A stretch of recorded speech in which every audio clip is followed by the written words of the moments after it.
Welcome, everyone, to a brand new season of Candid Conversations. We're so glad to have you here with us. Today, we're joined by Dianne Prado, the founder and executive director of HEART LA.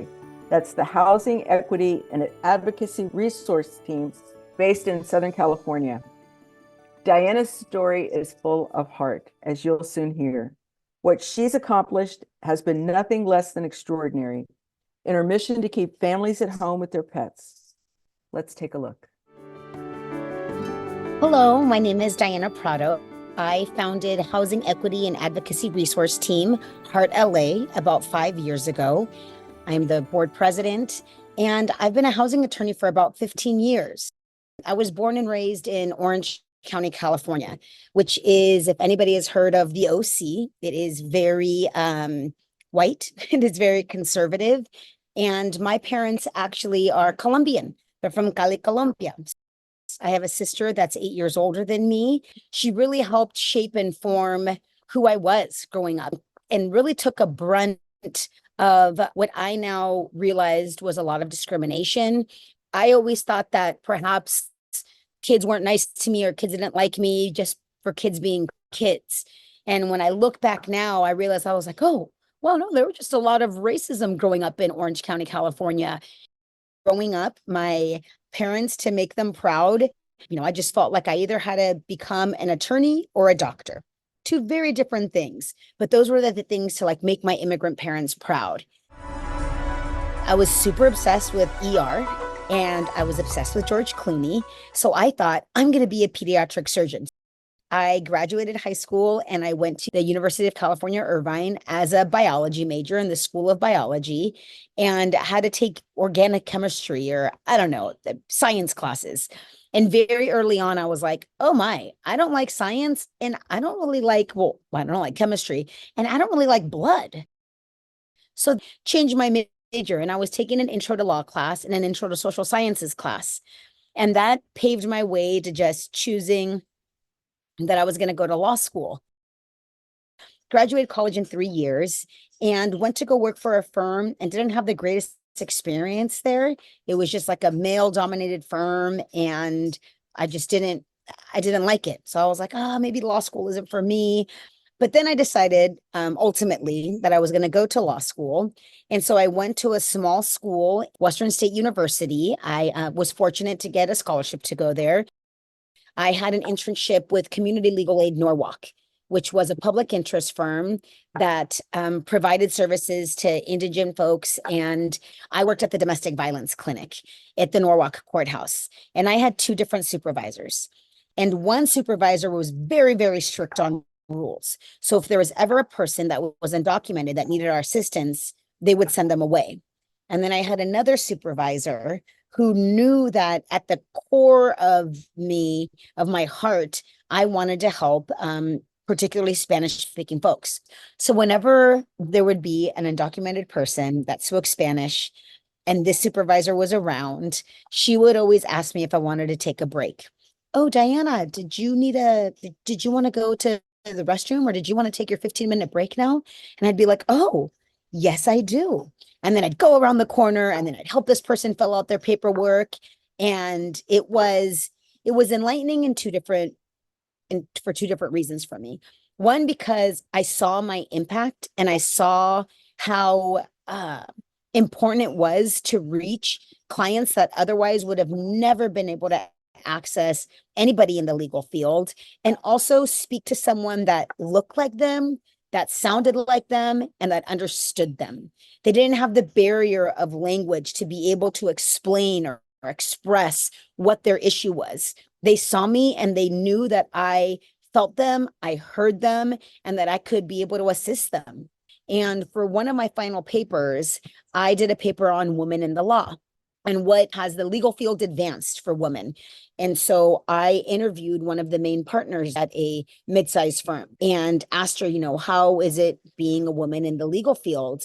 And she was pretty harsh. She told me that if I ever wanted to consider having kids, that this wasn't an option for me, that it was cutthroat. I just saw that it was going to be cold. It was going to be work that was unfulfilling. And there wasn't going to be anybody really there to want to mentor me or want to help people. I was not a first-time bar passer. I did not pass the bar on the first time. I say that things happen for me, not to me. So things happen for us, not to us. And if we live by that motto, then we can understand and see and grow. And then I worked for an agency called the Cancer Legal Resource Center, which was under the umbrella of Disability Rights Legal Center. And a lot of folks that did call perhaps wanted what they call like alternative sources of therapy or like natural forms of therapy to be able to assist in their cancer treatment. And that just wasn't covered by insurance companies. But we weren't allowed to provide any information about where they could find perhaps resources for natural or holistic therapy, or how they could perhaps fight their insurance companies to be able to get that insured or to be able to get that covered. And so I would push back a little, shockingly that I would push back. This is my first year there. I mean, I've been working there months, right? And now I'm like raising issues of like, what does that mean? And does that align with our values? And how do we feel about that? So no one really higher up wanted to hear that from like the first year attorney.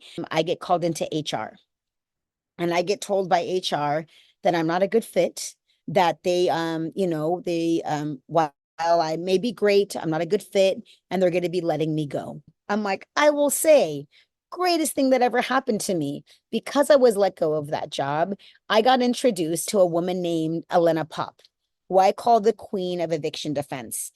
Hello, my name's Elena Pop, and I'm the Executive Director of the Eviction Defense Network. We represent tenants in evictions. I went to lunch with this woman, Elena Pop, and she told me all about evictions, and that what she does is that she demands jury trials in all her cases, provides free to sliding scale fees for those that perhaps can pay a little, representation to tenants. And it really was not only a beautiful moment in terms of discovering an entire area of law that I had no idea existed, that I could be of so much assistance to people, but it also showed me that there were kind people, that there was an amazing woman that did want to mentor me, that opened up her arms and would gain nothing by mentoring me and having me shadow her, other than knowing that there was one more attorney, Spanish-speaking attorney, that she was training to be able to fight back in the system that was so unjust. And I went to eviction defense court in LA County, the Stanley Moss Courthouse, Central, downtown LA, and saw the horrors of what was tenants without representation being evicted daily. So you'd walk into the courtroom and it's packed, full on packed. And then all you see is white, older male attorneys on one side and like 2 to 3, and there were female Latina attorneys on the other side representing the tenants, one of those being Elena Pop. I remember seeing Elena take up cases that weren't even her clients that day, see a landlord's attorney treat that tenant poorly, and then her kind of step in and be like, let me look at your case, and then look at a case and then figure out that there was like some defense or something defective, and then she'd fight, and then there you go, she'd win the case. While it was grueling and it was at times incredibly depressing, I mean, you're dealing with the violence of eviction every day. You're also dealing with being able to impact and make a change, not only in a family's life, but also to be able to like rile up the system, like put a wrench in the system that was so easily and continues to so easily evict people. And I fell in love with it. I fell in love with eviction defense. I fell in love with housing. I then realized that my calling was to advocate for housing as a human right. Eviction defense attorneys are kind of the public defenders of the housing world. It's a system that's stacked up already against the tenant. It's a system where the landlord already has more money, enough money to be able to pay an attorney to be able to evict this tenant. And the tenant doesn't have any recourse, at least in California, of like suing back. All they can either do is prove that the landlord is lying, which they have to do all of those things in court, or have a defense. Well, even if the landlord says that I didn't pay rent because my house is full of cockroaches, my sink, my water doesn't work, and I've had no heat, right? So how am I going to be paying rent if the contract is that you provide habitable conditions or healthy conditions to live and sanitary conditions to live, and you're not providing that? Many of times, tenants are scared. Nobody wants to be in court, particularly an undocumented person. They don't want to be anywhere near the legal system. So they quickly, whenever I would get a case, they would say, like, it's okay, I'll move out. I'll move out. And be like, well, where are you going? Where are you going to move? And they didn't have anywhere to move, but they were just so scared because they didn't want to be in the court system.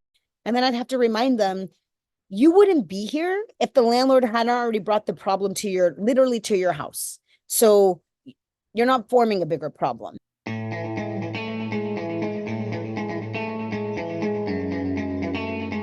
I started volunteering at the LA County Animal Shelter, and I would clean the kennels, I would take the dogs out. People would come in to surrender their pets, and it was for 3 different reasons. Either a behavioral issue with their dog, veterinary costs that they couldn't afford, or housing. Their landlord or a new owner or a management company was either threatening them with eviction or harassing them and harassing them to move. And so I would just by default was taking and assisting folks that were wanting to surrender their pets because of a housing related reason. I was helping them so that they didn't surrender their pet and they went back home with their pet. And this filled a beautiful niche for me, it was like 2 of my worlds coming together. Like, what? I can help this person and then I can also help their pet. And then I can be able to hang out with their pet. That's so cool.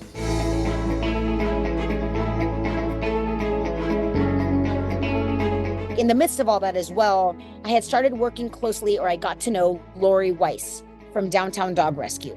An amazing organization. Lori Weiss provides resources and assistance specifically to unhoused people in Skid Row. And the beautiful thing of what Lori Weiss did and continues to do was actually meeting the person where they were. So it wasn't that she saw an unhoused person with the dog on Skid Row and thought oh, that poor dog, how are we going to get that food? She actually saw that person and said, look at that person. How are we going to get that person services? And how are we going to get that person food? And by default, how are we also going to help that person get food for their pet?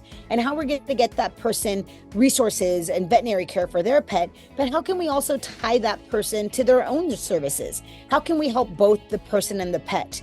And it was truly one of the first times that I had seen that model, that I had seen somebody care about the person more than the pet in the animal welfare world. And so I said to Lori, hey, Lori, what if we created a kind of a partnership? I wanted to grow something where then when people came on, I could then teach them how to lead. They can learn from me. We're all leaders. Every single one of us has the power to lead. Every single one of us has the power to make a difference and have the power to change the world in whatever it is that we're passionate about. And I wanted to create a space where people could come and learn that and want to lead and want to make a difference, and then particularly make a difference bridging animal welfare and pets and housing. And that's why I started Heart LA. There's an opposite to everything. And I remind myself that when I'm in the darkest of my moments, I at least have to be able to be thankful of the fact that I recognize I'm in the dark. That means that there's light being shown in the dark to show me that darkness. So that means there's light. There's light. So keep going. Follow your dreams. Do all the things. And it's going to be amazing. That was so amazing. Diana, welcome. Thank you. We're so excited to have you here today. And just to let all of you know that last December, the Maddie's Fund staff nominated and voted Dianne Prado as one of our Maddie's Holiday Heroes. And actually, Lori Weiss was also, this was a couple years ago, she was one of our Maddie Heroes. So it's kindred spirits on many, many levels, Diana. That's so exciting for us. So I have a few questions for you, but I just want to say that I was so impressed with your video. I feel like you gave me some such great advice for how to live going forward. I love the idea that things happen for us and not to us. That is just such a remarkable life philosophy. Thank you for that. But of course, we're here for the animals and for the people. So I have to ask you, I understand that you had a dog named Falcor. Can you talk to us about him? Yeah, I'm like, of course. I had a dog named Falcor. I named him after, I'm like, I'm going to age myself here. I'm like, which is fine because I love my age. The Flying Dream Dragon and the Never Ending Story. And I found him on the freeway on my way to court back in 2011. Back in 2011, I was on the 110 freeway on the way to court. It was like packed jam.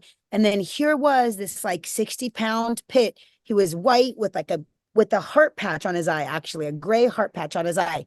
His ears had already been cropped, and he was just cruising down like the slow lane, just walking down like against traffic.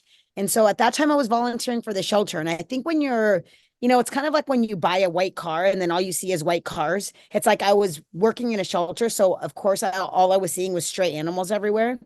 And so I came up to him. He rolled on his back, gave me his belly. And then I had to pick him up because even though I had extra leashes in my car and whatnot, he wouldn't come to my car. So I had to pick him up. And then I named him from that moment. And I think like once you name an animal, like that's it. Like you're really never going to foster them, right? Like that was, and he was remarkable. I mean, like I said, I ended up getting him DNA tested and he passed. So he passed about 2 years ago in January, lived a very long life with me, 10 years. He was amazing, like got me through my 30s, breakups, all the things. And what was also so amazing about him is that I was like, as the video showed, my parents are Colombian, very like Latino. And so pit bulls, what's what I was saying? I DNA tested him and he ended up being 100% American Staffordshire Terrier, which is kind of like amazing, right? Like this, like, I don't know, purebred is just walking down the street that I found. With that said, my parents were really scared of pit bull type dogs. They're like, he's going to murder us. And he ended up being like transforming the entire life of my family. Like my dad, I remember like coming down the stairs, like, for breakfast and seeing my dad like cut the edges of his bread. And I was like, this is so weird. Is my dad getting so much older now that he's cutting the edge of his like bread? Like, what is he doing? Like, but I'm not saying anything. And then I see him like putting them, like giving them to my dog, giving them to Falcor. And he's like, he just likes the crust. I was like, what? I mean, you're cutting the crust off your bread to give it to, it was adorable. Or at night, my mom would come to Falcor and then she'd massage his feet and do like the little song that she would do to me when I was a little girl to put me to sleep. He transformed everyone's life that he touched, everyone that was scared of pit bull type dogs. He was able to change that myth and just be able to show that it really just depends on how it is that you're raising and bringing that dog and how much heart, right, that you bring to an animal, that animal can bring to those all around you. So he transformed my life. And even in his, I'm like, I'll end with this, like, because I can talk about Falcor forever. But even in his death, so he was diagnosed this is timely because Valentine's Day was last year. 3 years ago last year in 2021, or 2 years ago, I don't know. Math is beyond me. He was diagnosed with an enlarged heart. His heart was so big, that's what was killing him. Imagine that. I found that out on Valentine's Day. I know. The vet, I think, was more sad telling me than like me hearing the news. He was so, so sad. And then he lived for like another 9 months thereafter. But I say this, that even in his death, I learned so much. It's like, I hadn't traveled a lot because since he was sick, I only traveled with him like in the car, which was great. But he like freed me up to be able to do that. But I also learned that I had no regrets with Falcor. We traveled cross country together during the pandemic. I did everything with him. He loved me and I loved him with all of my heart. That I learned that death happens for all of us, and animals and people, and even cycles in our lives, and how if we do everything to the most that we can, when that death comes, that we have no regrets, right? To truly live our lives every day, pursuing what the best version that we can be that day, because we don't know what tomorrow brings. And if tomorrow brings what is something completely different, we know that we've lived whatever it was even minutes ago to the best that we could. And it was, so that's Diana, thank you for that. That was just so beautiful. And what a great example of unconditional love. I love that. So you spoke very lovingly about your mom and dad. What's been their reaction to Heart LA? Oh, they're so proud. They're so proud. And but it honestly did take them a minute. I think a lot of the things that I've done in my life, my parents are like, "You're doing what?" When I became an attorney, at first they thought that I was going to be like some corporate hush posh attorney. Like, my dad wanted a Corvette. He's like, "Yeah, my daughter's becoming an attorney. I'm getting a Corvette." And then he very quickly learns that that wasn't the case. So, they slowly have like realized like, oh wow, all these wild ideas she has. It's like, what? You're gonna quit your job and do what? Where are you getting money? How are you doing this? What do you mean you're hiring staff? But each fundraiser that we've had, they've seen it grow.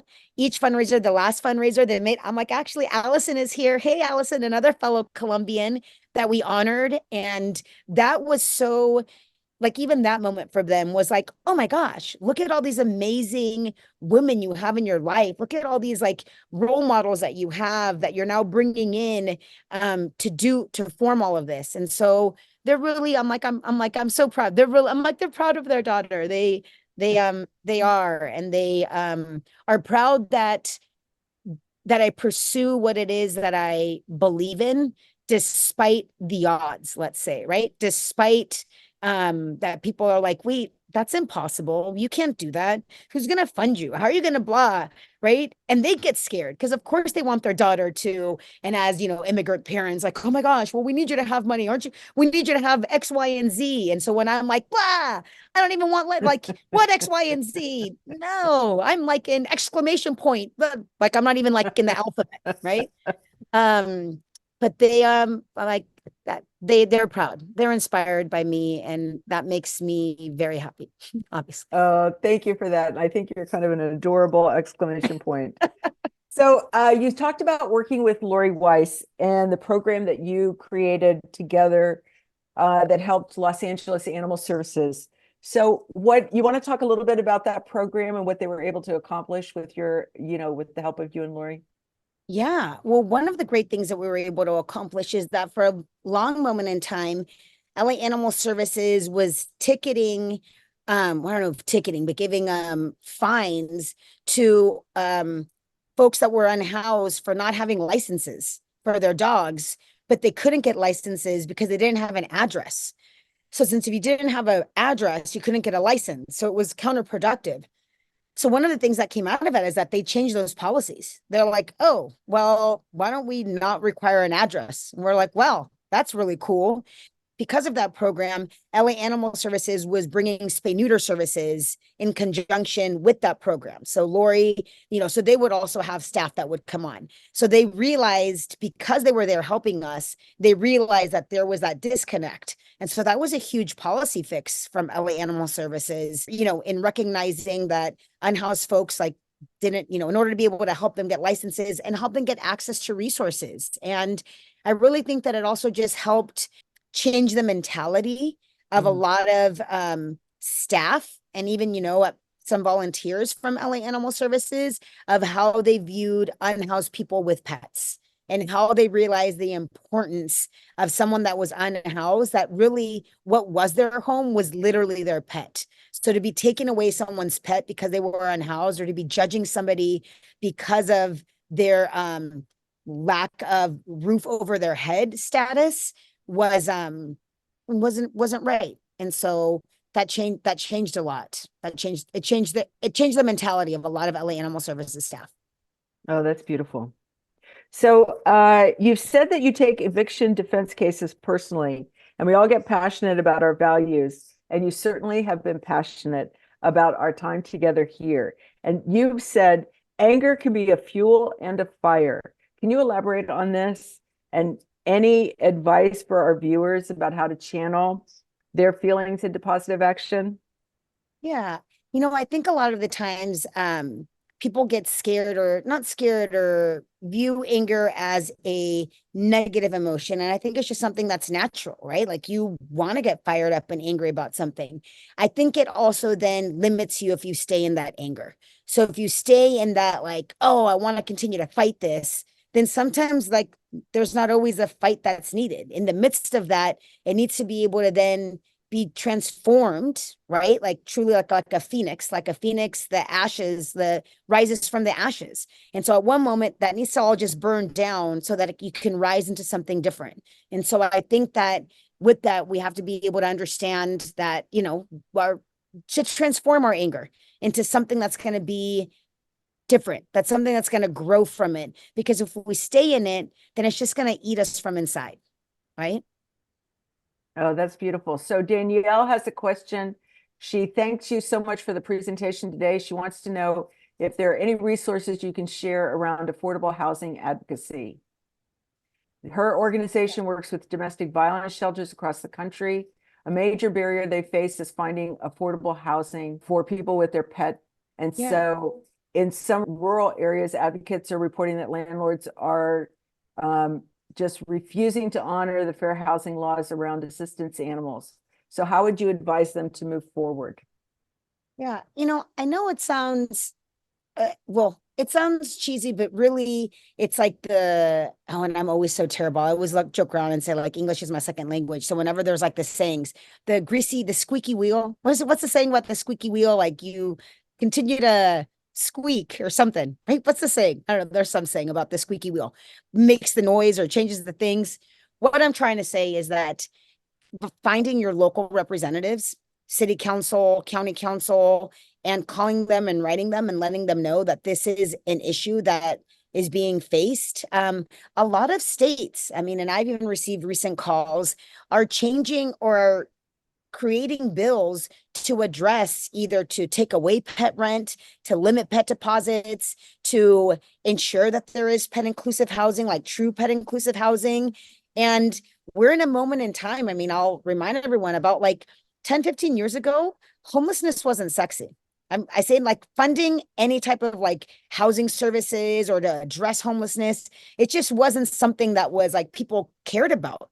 And then it kind of became sexy to politicians to care about it. And we're a moment in time. I know it sounds terrible, but it's also true. And we're in a moment in time where pets and housing are now at the forefront and it's sexy now. It's like, oh, what? You need to keep a person and a pet housed together? Oh, you mean pet deposits are a barrier to this? Oh, so continue to talk about it. In terms of fair housing laws, there are federal fair housing laws and there are federal and we'll provide, and afterwards, I know like in the Maddie's forum and whatnot, like I'll provide different links of where you can provide complaints or anybody that is facing fair housing discrimination will, can be able to provide a complaint or be able to, do something about that so that they, because that's what you can do as well. And of course, if you're in California, reach out to Heart LA and we'll help you with any fair housing laws. And in terms of just affordable housing, the reality is that well, one, I believe housing is a right. So it's kind of funny to think that like housing should be affordable because I think we shouldn't even have to pay rent, but that's an entirely different rant and for some other time. It's I'm like it's just hard to find. The truth about it is that housing is becoming less and less affordable, and until we all are kind of like shouting that from the rooftops that it shouldn't be this unaffordable, rents are going to continue to skyrocket. Rents are going to continue to skyrocket. Thanks, Diana. And Lauren, thank you so much for putting that legislative tracker, the policy tracker in the chat. That's great. And Amy, I hope I haven't mispronounced your name. She has a question. Our suburb is about to write an inclusionary zoning ordinance. Do you have a language template for a clause about making it pet inclusive? Or is there a city that you know of that has an ordinance that you consider a model? Oh, An inclusionary zoning ordinance. I don't have that. I can reach out to some of my friends that do inclusionary zoning ordinances type of that. And I can't think of a city off the top of my head that would have that. But that's a great question, and I will look into that. I'm thinking maybe I've looked at the policy tracker as well. I was trying to think if there was a bill in there that recently had some had something in regards to pet inclusive housing. But that would be fun to look at as well. Those are also great things for both of you to post on the forum, because I'm sure others would like to have those answers as well. So Diana, it's been great chatting with you this afternoon. And when we were doing research for this project, we found a beautiful short video made for your website, and we'd love to show it now. One morning, I was on the 110 freeway on my way to court, and I saw this white and gray pit-looking dog. So I pulled over. His ears were already cropped. We got him neutered. He didn't have a microchip. And then I just kept him. Falkor is my creature of all creatures. He's the world to me. In the midst of becoming a housing attorney, I started volunteering at a county animal shelter. There would be folks that would come up with their pets that were going to relinquish their dogs. And so I would ask them, why are you bringing your pet here? It was either keeping a roof over their family's head or their dog. The moment that I told them I was a housing attorney, and if you want to keep your pet, you can, it was as though like I'd brought Christmas to them. And that feeling right there, for myself, I guess, was like everything. So I decided to quit my job. I formed Heart LA, so the Housing Equality and Advocacy Resource Team, to be able to help, low-income families with pets that are facing housing issues to remain housed. The Morales family was served court paperwork for eviction. Despite paying pet rent and showing the letter from the doctor stating that it was an emotional support animal, the landlord said that he didn't care, and he still filed an eviction against them. Once I got involved and I called the attorney and filed the paperwork and provided the proof that was needed, they dismissed the case. They look at me and they're like, thank you so much. Like, what would we have done without you? And like, that's the moment, right? That like, I feel like you don't have to worry about that now because I am here. And now you understand that like, you have backing. You have someone on your side.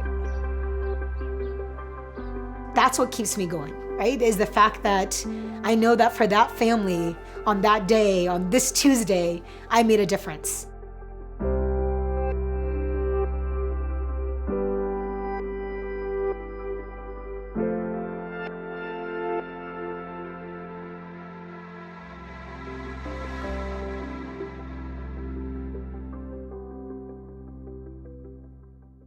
Okay, so everybody should be tearing up now. That is for sure. So Diana will be available on Maddie's Pet Forum to answer your questions. Drop by for a visit. Feel free to share your thoughts with her and with others. And don't forget that you can find this and other Maddie's Candid Conversations wherever you get your podcasts. Thanks so much for watching and for all that everyone is doing to keep families together with their pets. Diana, thank you so much for being here today. Thank you so much.